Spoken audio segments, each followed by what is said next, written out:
8/40/9/6/2023. So I just tried to do a video about rambling about the Easter parade, and I got totally lost in my train of thought. And this isn't going to be very long because I don't have much to say in any in-depth analysis. But I just want to say I've read this novel over the course of the last 3 days, and this was the first time I've read it in a while. I hadn't read it in a number of years, and there were things about it that I didn't remember, and it was nice to revisit them again. And I want to read the last line because I fucked it up last night, or the last two paragraphs, and give myself a little redemption here. So for the last two paragraphs of the Easter parade that are the correct paragraphs, and the last line, that's the last line. Yes, I'm tired, she said. And do you know a funny thing? I'm almost 50 years old, and I've never understood anything in my whole life. All right, he said quietly. All right, Aunt Emmy. Now, would you like to come on in and meet the family? So, this book has to do about two sisters over the course of 4 decades and their lives that are affected by their original family life. The opening line is, neither of the Grimes sisters would have a happy life. And looking back, it always seemed that the trouble began with their parents' divorce. And it's devastating. This book is there's a lot of humor in it, but it's very devastating, and that's not easy to do. It's not easy to weave in. But the entirety of the book is through the point of view through the younger sister Emily, and she's on the inside looking out at the events unfolding and seeing her sister being courted and married off to this abusive asshole and not being able to do anything about it, and seeing her crazy mother deteriorate, her beautiful sister deteriorate, and her father deteriorate until she finally sees herself deteriorate. It's a very, very familiar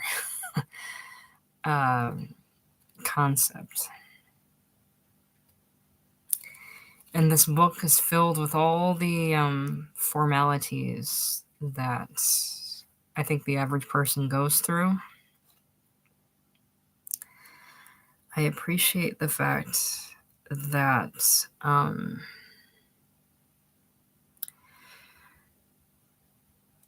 when Emily goes through particular relationships, we see the pitfalls of both the people involved. It's not just Emily dating a man and it's all the man's problems. No, it's both of them. And I think a situation like what was the character's name? Andrew Crawford. He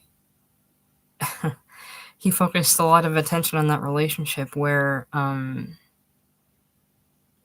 this is a couple where the guy is struggling with ED, and she has to be very careful about how to handle it, but I think she handles it as best as she can, and in the end he turns it on her, and he talks about how awful her body is, and basically just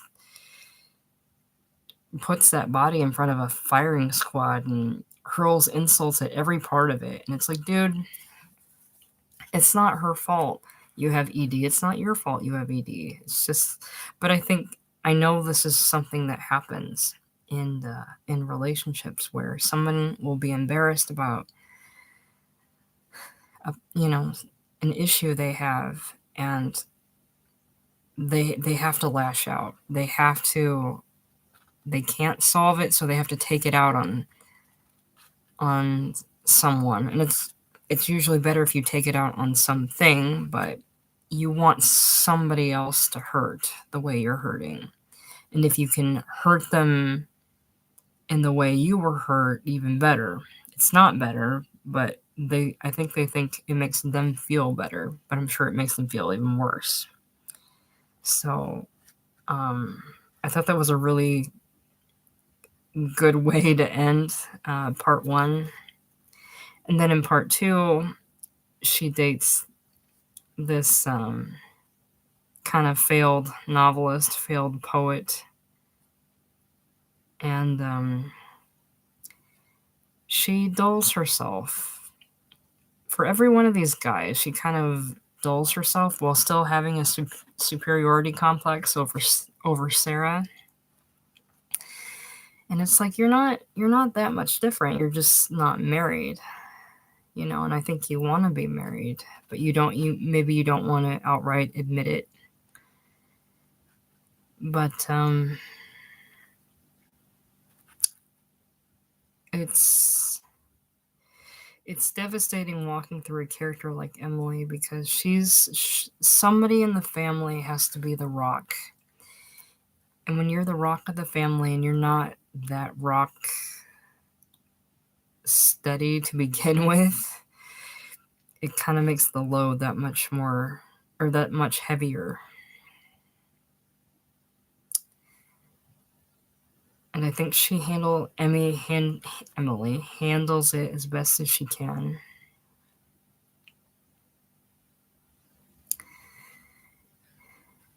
To where, at the end of the novel, she finally breaks and takes out all her anger on her nephew, who is probably one of the brighter characters in the book, and the more polite and responsible adults in the book. She kind of unleashes her life's fury on this poor, unsuspecting nephew. And she apologizes, and she at least admits that I'm almost 50 years old and I've never understood anything in my whole life. I think most people feel that way when they've reached that age, or at any age where they're the most old at that time, at that point in their lives. And they're like, I've been through so much and I still don't fucking get it. And I think that's kind of the theme of this book. But the important thing is that they try. They weren't deterred in looking for love because their parents divorced. They tried anyway. And when it says neither of the Grimes sisters would have a happy life, and looking back, it always seemed that the trouble began with their parents' divorce. I don't know. I don't know if that just set them on a trajectory of which they could never walk that straight line. When Sarah was 9 years old and Emily 5, it happened in 1930. So pretty much right at the start of their lives, they saw a fractured model of a family and a dysfunctional relationship. And, one could say they never had a shot. They might have had I don't know, a shot at a normal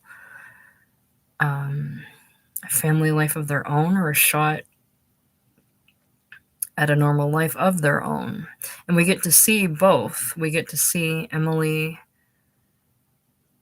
trying it alone, and meaning she's not committed to marriage, and we get to see Sarah committed to marriage, and both of them don't really work out too well. They work out in the sense that they exist, but they're not happy.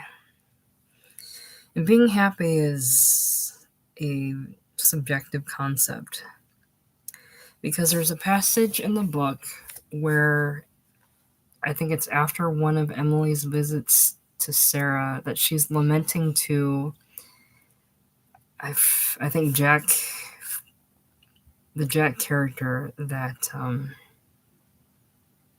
she seemed happy. She seemed like the happy housewife, but I know she's not, and she knows that I know she's not.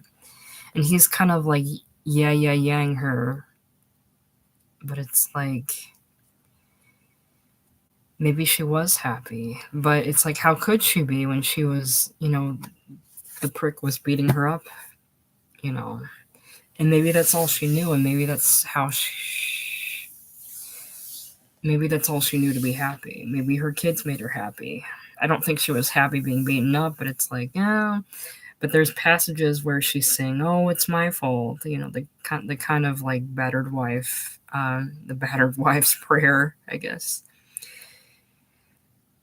And she didn't really know kind of true happiness, the kind of healthy happiness. And I think Emily knew that, and I think Emily knew that of herself.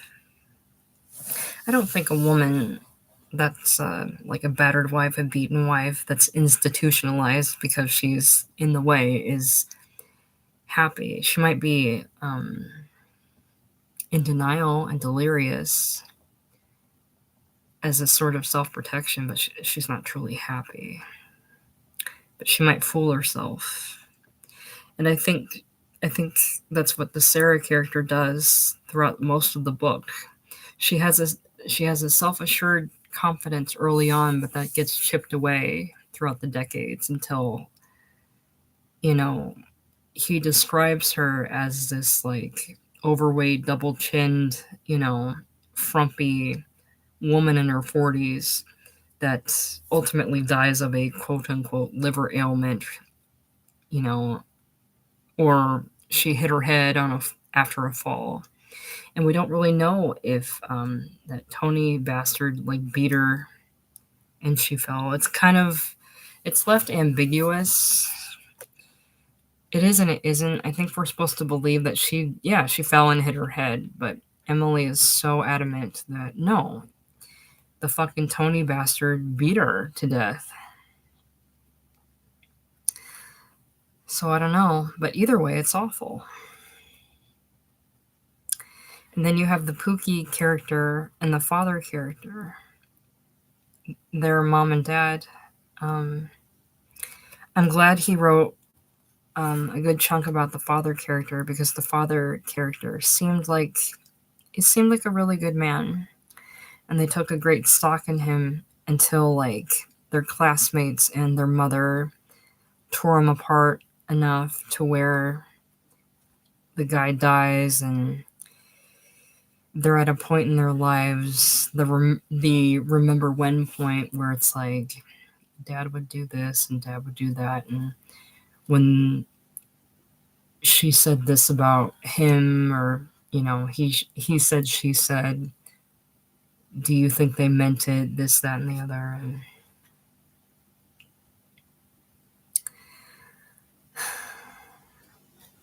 And I think this is where I get caught up and want to delete the whole thing because I can't articulate my thoughts. I think Richard was going for a realistic portrayal of things he probably saw and experienced. I'm sure he experienced women like Pookie, where this is set in between the 30s and 70s, where status was everything, and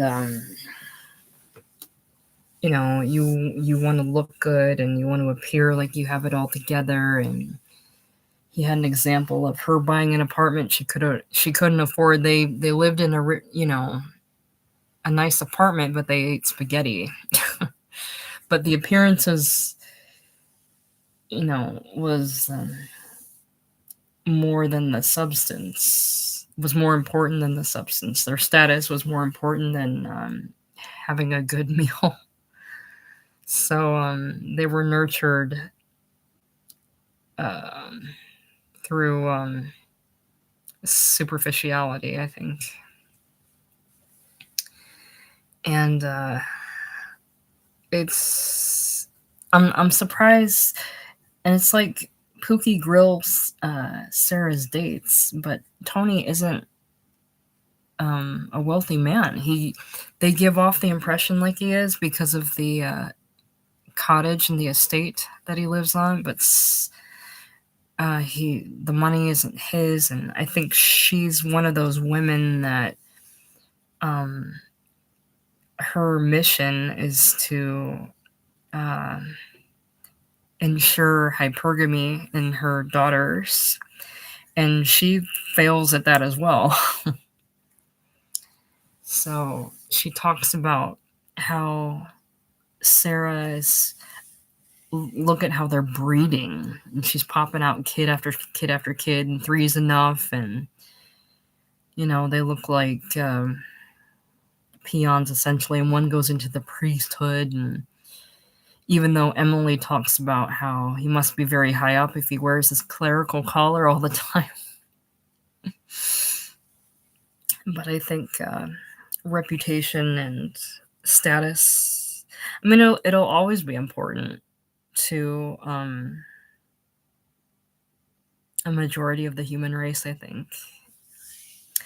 And if you don't have it, if you can pull it off, the fake it till you make it. If you can fake that you are put together, if you're not there yet, that can help you along the way get there, maybe.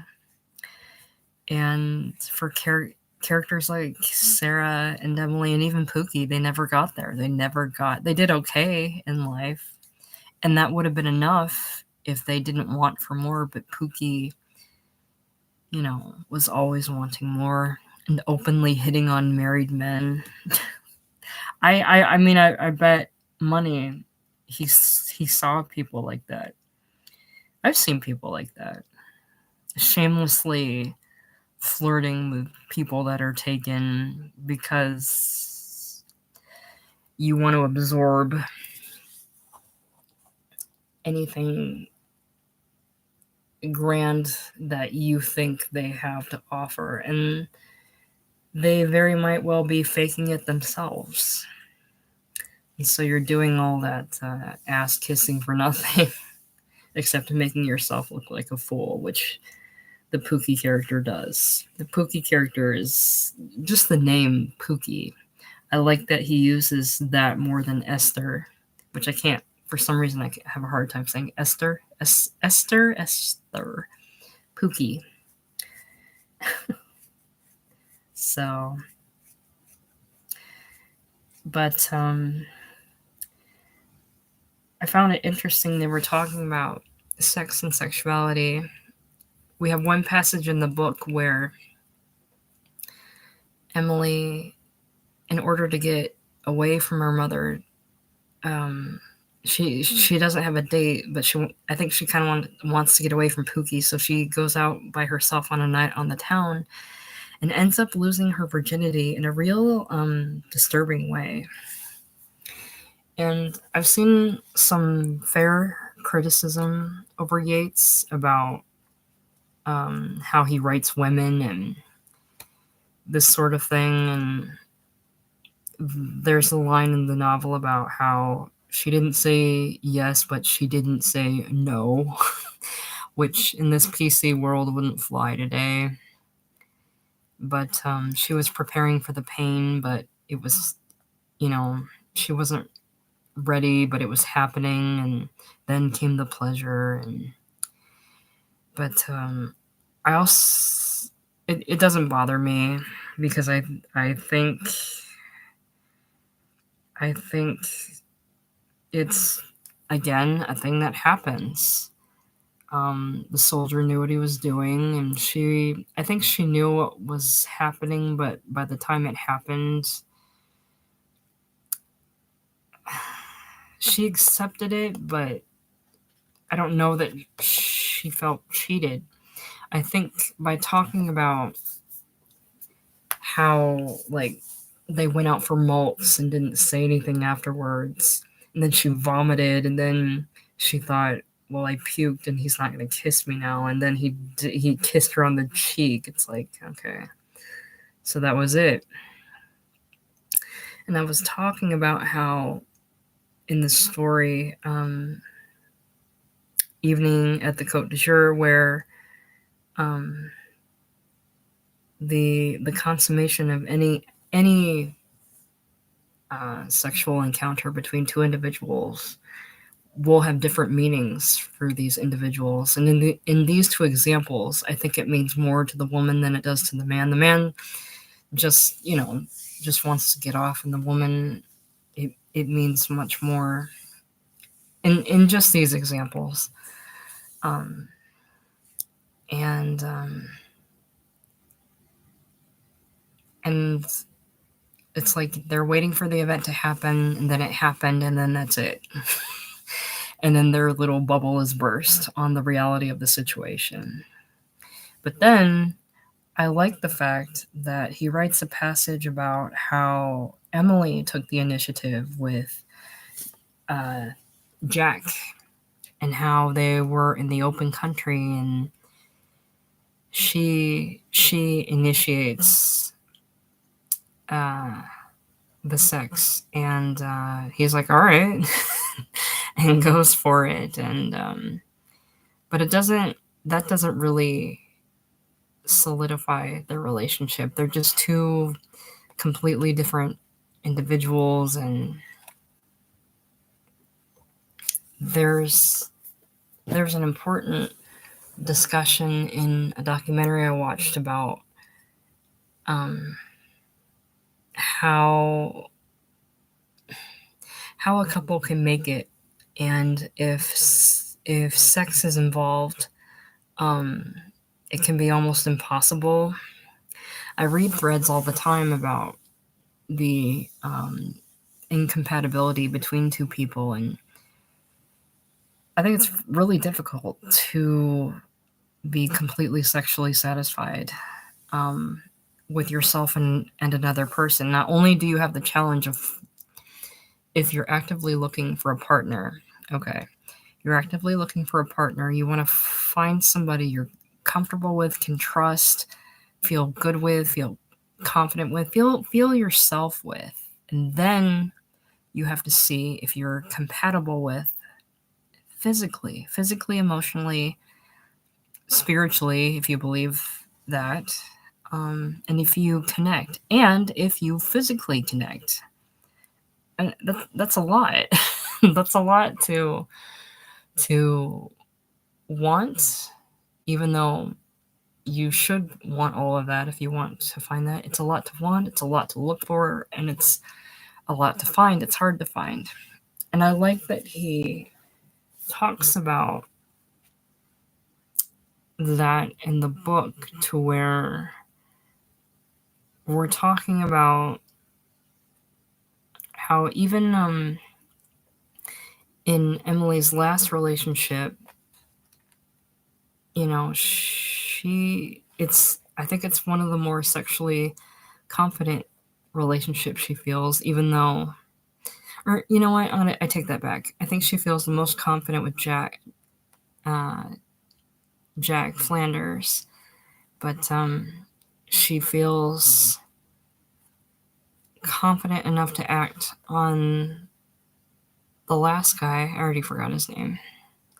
Oh, that's so annoying. I just read it yesterday. Howard. She blows him in like the water or something, but she's competing with, this is so devastating. She's competing with his first wife, whom he never stopped loving, and she's compromising herself, all of herself, with this person that she knows he's going to see. And it's just so fucking hard to trust somebody, to be with somebody, to be compatible with somebody. All those elements fall into place. I really think not a lot of people are wholly successful in finding everything they want.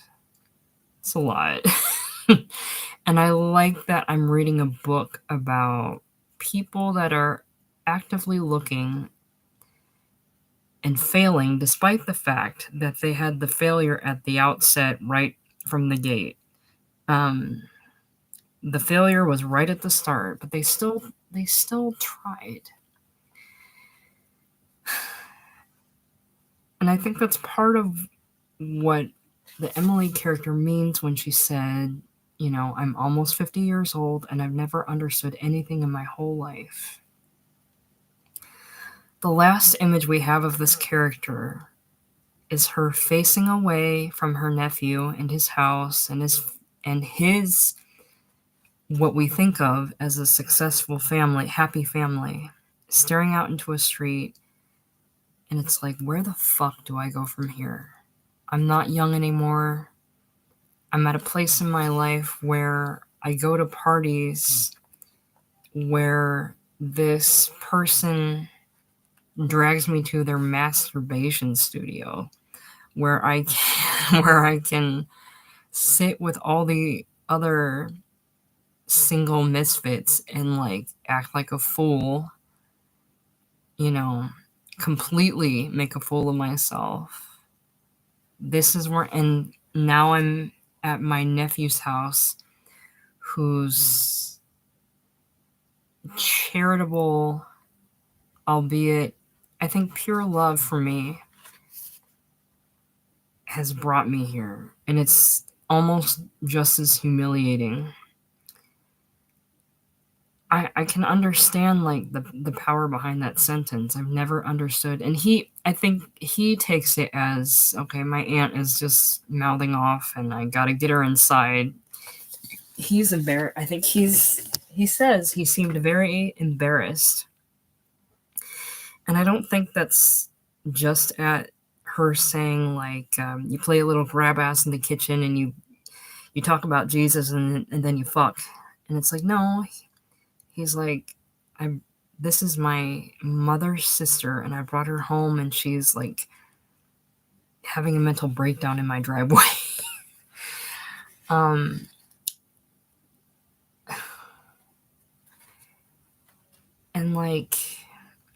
there's a passage about how Sarah admits she was a virgin when she got married and therefore she was a virgin her whole life, meaning she didn't get to experience her sexuality in full, I guess. I don't know. It's a very conscious choice to remain a virgin before you get married or you choose the only person you're going to be with. And that's a very heavy choice. And she made that choice. And she may have regretted that choice. But I think also with Emily too, she engaged in sexual affairs with men and maybe she didn't feel that heaviness. She was able to have experiences, although those experiences never brought her fulfillment. Neither of them did. I don't think. Maybe for the times when, it was happening. But eventually, after the climax and the ecstasy, the plug is pulled and it's like, then what?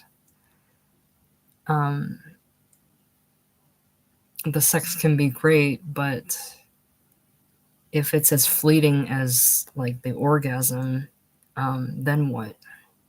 Do you have this happiness that you've been gunning for, this unattainable thing, and you don't? And so when Emily, after she tries to get it out of Peter, what really happened? Did your dad kill your mom? And he's like, what the fuck? Oh, no. And she's like, oh, you go, and she spots the bike on the wall and she's like, that's what you guys do. You go for bike rides and little shorts, sexy shorts, and you come home and take showers together and play grab ass and talk about Jesus and then fuck. She's trying to break down her nephew's happy family life that he's built for himself. He as far as we know, he was successful at the thing that everybody in this family tree tried to do and failed. He's and not only that, he's a priest. So I think that punch of like you talk about Jesus and then you fuck, right? You know, that's all the more devastating because it's insult to injury. So you get to be the goody two shoes. You get to lead the Christian life and have the Christian wife, and you get to fuck. You get your cake and eat it too. Kind of fuck you, and then it just makes her look like Pookie. It makes her look like this unsteady, unstable woman, which she is. She is at the end of the book, and she says the line I've said like 10 times now. I'm 50 years old and I've never understood anything in my whole life. She can at least admit that to herself and then begin to go from there. But we're cut off. That's the end. And so the question is, where does she go from there? She's got a dead dad. You know, her father's died, her mother's died, her sister's died. You know, her abusive brother-in-law that she's probably never going to see again.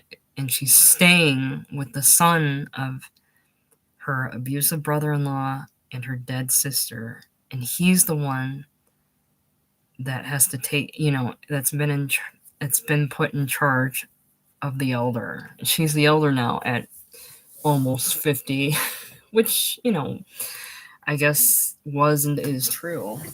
At least when this was published. She could still be very capable, but I think he was going for a less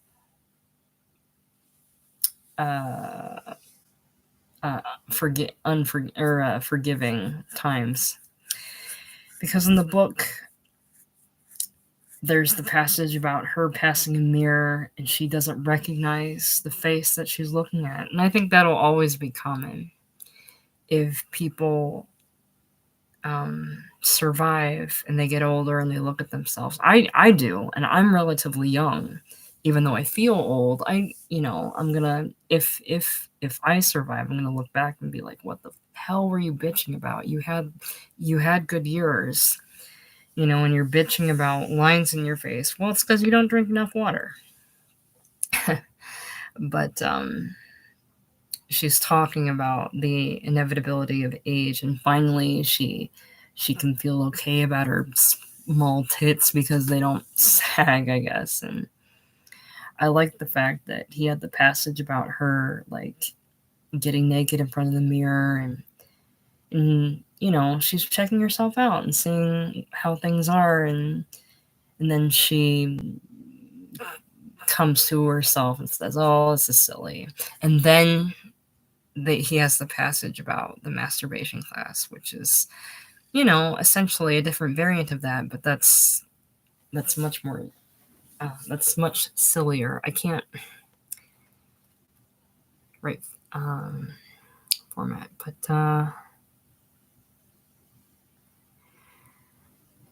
it's a really good book. It's a really relatable book. I saw on the Wikipedia that Richard Yates' daughter, I think, let me look it up real quick. I don't know if she still has the rights, but I don't know if she's been shopping it around for years trying to get a movie made out of it. That would be incredible. I would go see that. That's one movie I would actually want to go to the theaters to see, to spend money on.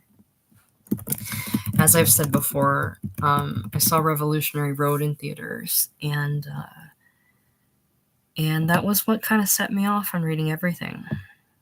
Okay. Film adaptation. In 2017, Yates' daughter Monica began work on a film adaptation.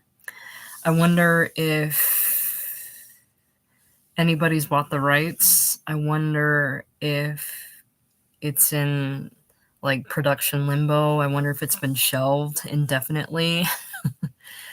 I'm sure somebody's bought the rights to it, but I'd be very curious to see how that would turn out. It's very difficult for any kind of film to turn out well, but for an adaptation, it has to be very carefully um, handled and executed. It's very difficult. But I would love to see this on screen. I think that'd be great. And I have no idea who would play whom, but it's very interesting. Let's see. The Easter Parade is a novel by American writer Richard Yates, published in 1976. Yates's book explores the tragic lives of two sisters. Along with Revolutionary Road, his debut novel, the book is considered to be Yates's finest work. Yeah, it's definitely exceptional. He has a lot of repeat offender phrases and concepts, which I don't necessarily mind, but it does get to be a little bit tiring. But the book moves pretty well. Let's see. The summary. The famous opening line of the novel warns of the bleak narrative to follow. Neither of the Grimes sisters would have a happy life, and looking back, it always seemed that the trouble began with their parents' divorce. And that's right, it's very bleak. And it's very important to set a tone in any work of art, any expression, anything you express, there's going to be a tone to it. And that's very daring to open a work of art like a book with a very bleak, dark tone. Because something like that could very well turn off the reader right off the bat. And usually, like, the rule of thumb is you gotta grab the reader as soon as possible. Does a line like "Neither of the Grimes sisters would have a happy life," grab the reader? It does on a level of morbid curiosity, but that could turn off any number of people. But it's definitely interesting to me. Emily and Sarah are sisters who share little in terms of character, but much in terms of disappointment with their lives. Emily, the younger and more intellectual and cosmopolitan of the two, seeks love in numerous disappointing affairs and short-term relationships. Sarah, the prettier and more conventional one, marries young and bears children to an uncouth and abusive husband. The novel begins in the 1930s when the sisters are children and ends in the 1970s, several years after Sarah's death. It primarily revolves around Emily as the book's central character, and the book employs Yates's characteristic shifts of consciousness throughout. Their troubled, rootless mother, Pookie, like many Yatesian matriarchs, is likely modeled on his own mother, who was named Dookie. Oh, God. Oh, God. I could see how you would be a manic depressive with a mother like that. It can be unrelenting and unbearable. But you gotta think that I think before anyone knows what's what and how the world works and how you can move through it, you've already had like 2 or 3 kids by then, and it's too late to kind of think about what you're imparting on other human beings. And that's how this whole thing keeps going on. And then by that point, there might be a kind of fuck it attitude. It is what it is. To where you're a character like Pookie is hitting on his son-in-law's married father. I wonder if Yates's mother ever did that. I wouldn't be surprised if the answer was yes. But I should really wrap it up. This is an excellent book. Very matter of fact instances, concepts, that I've personally seen before with people that are two-faced, which everybody is, hypocritical.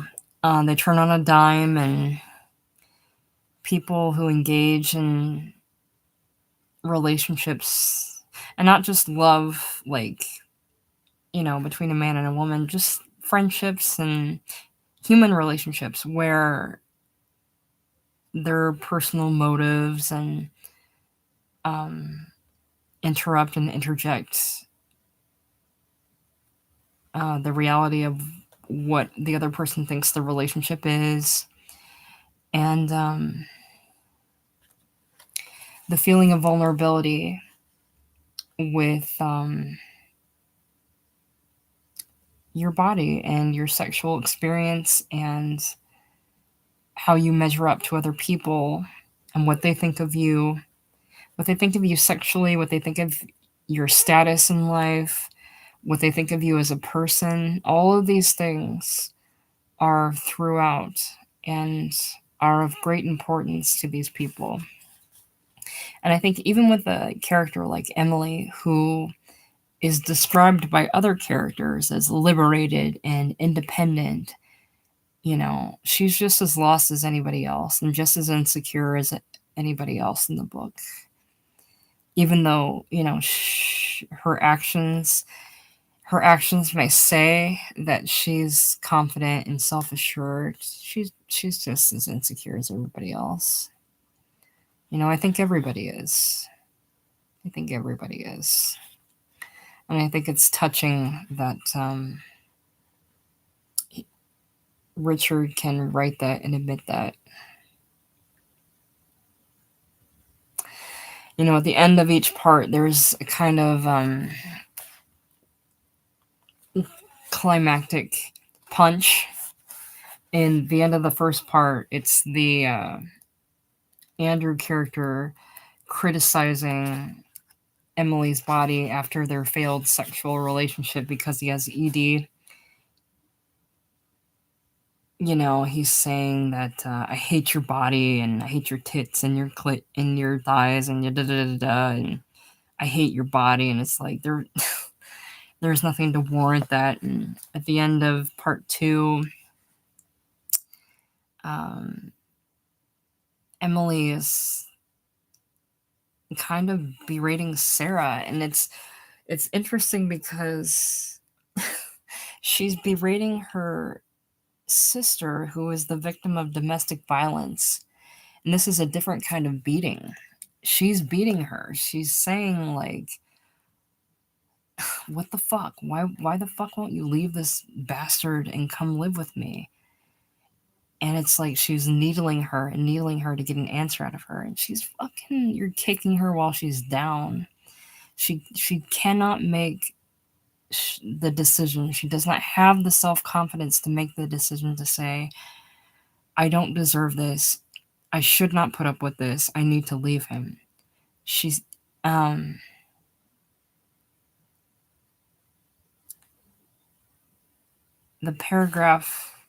the last few paragraphs of part 2. Sarah was silent, as if pretending to think it over for the sake of appearances. Then she said, I'd better go back, as Emily had known she would. I'll take the train back this afternoon. So Emily already knows that between Sarah choosing to go live with her and get away from this asshole, or choosing to go back to him, she knows she's already decided that she's going to go back to this abusive asshole. And I think she knows that she's going to lose her. And she's already lost her. She's lost her sister. And it's like, I'm giving you a lifeline, and you've already cut it. And I can't bring myself to look at the rope that you've cut. You've already fucking cut it. And why? Emily said, because he needs you. And Sarah says, we need each other. And it's such a lie. I think she thinks that we need each other in the sense that we're man and wife, and these are our roles, and we're mommy and daddy, and as human beings, we need each other. But I think she's trying to convince herself that this is what it should be and what it is, and it isn't. And I think they both know that, but she can't bring herself to admit it.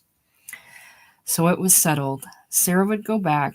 All of Emily's days and nights would be free for Michael Hogan and for whatever man might follow him in the long succession. She had to admit she was relieved, but it was a relief that couldn't be shown. And what you're really afraid of, she said, intending it as a kind of taunt, what you're really afraid of is that Tony might leave you. Sarah lowered her eyes, displaying the fine little blue-white scar. That's right, she said. And that's interesting because that's exactly what happens to Emily in part 3. She engages in a relationship with a man who said right out the gate that he's still in love with his first wife, and he won't shut the fuck up about her. You know, I'm sure they'd be fucking and he'd be talking about her, and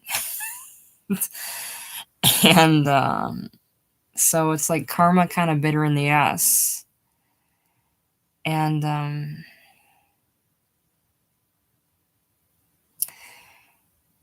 that's just what happens. Things in life are like that. I don't know where that passage is, but that's, and they're talking about Sarah dying, and it just happens. Yeah, people just fall over and hit their head, or their husbands neglect them for 2 decades and they die of, the product of that neglect. It just happens.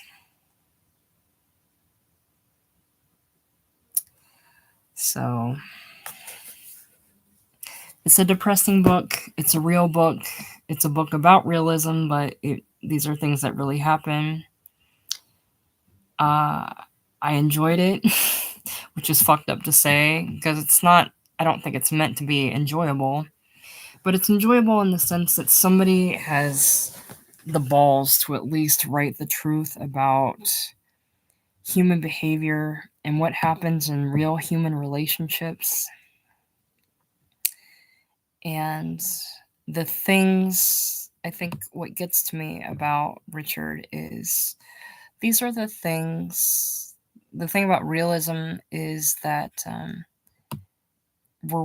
he's writing down the things that we proactively choose to not admit to ourselves. I think all the time we work to not admit these feelings to ourselves, about ourselves. And these are the things we push out, push away, push down inside. These are the things we live in denial about, and they're all right here, all out in the open. It's the truth. The truth is ugly. It's unpleasant. It's the thing we avoid, and it's the thing that we run from and can't ever, truly ever get away from. And it's all right here. And it's devastating, and it always will be, but it's real. And I think that's what makes it beautiful. It's sad, but it's real. And it's tangible. And if you can at least admit the things the way some of these characters do, you can then begin, I think you can then begin to possibly reach for that unattainable happiness. And maybe that's delusion on my part, but that happiness might just be a little bit more within reach if you can begin to admit to yourself the things that you actively avoid admitting. Or at least that's what I've convinced myself. This is an excellent book. I recommend it. I do think I'm going to read Revolutionary Road. It won't be done in 3 days. And it might actually be a while before I get to it, or I won't be doing it in successive nights throughout, as I'm going to be super busy. But I would like to read Revolutionary Road. And I do like to be animated a little bit in my readings, but I'm no actor. And sometimes when I'm reading a book, I want to laugh at what I'm reading. Like the other day when I was reading Saying Goodbye to Sally, there's a passage in that book where the main character says, "That's the biggest fucking log I've ever seen." I felt like burst out into laughter because it's really fucking funny. This is a guy that is having like a summer fling with a woman he'll never see again in somebody else's like stately manner, and is retrieving wood for a fire to the person who owns the house who's cheating on her husband, and they're in the bed fucking, and he's been sent to get firewood. And this is what he says: it's the biggest, this cut up telephone pole, that's the biggest fucking log I've ever seen in my life. I love it. I didn't think I'd ramble this long. And there's, as soon as I hit end stream, there's going to be something that I had been thinking about saying, and I probably forgot to say it. And I'm going to be pissed at myself. And I'm pissed that I got the last line wrong. I wanted to say it. I wanted to say it with a punch, and my jab was an uppercut, or my uppercut was a jab, or my right hook was a southpaw, and I fucked it up, and I'm sorry about that. And I'll say it one more time. All right, he said quietly. All right, Aunt Emmy. Now, would you like to come on in and meet the family? Meet the family, not my family. I'm not going to read the whole thing over again just to get that right. Meet the family. Thank you so much for listening. If anybody does, I see that it's already gotten a little traction, which is great.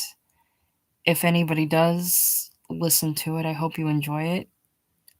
Please feel free to comment on the videos. I think I left the ability to leave comments. If I didn't, I'll have to double check, because people are more than welcome to write anything down.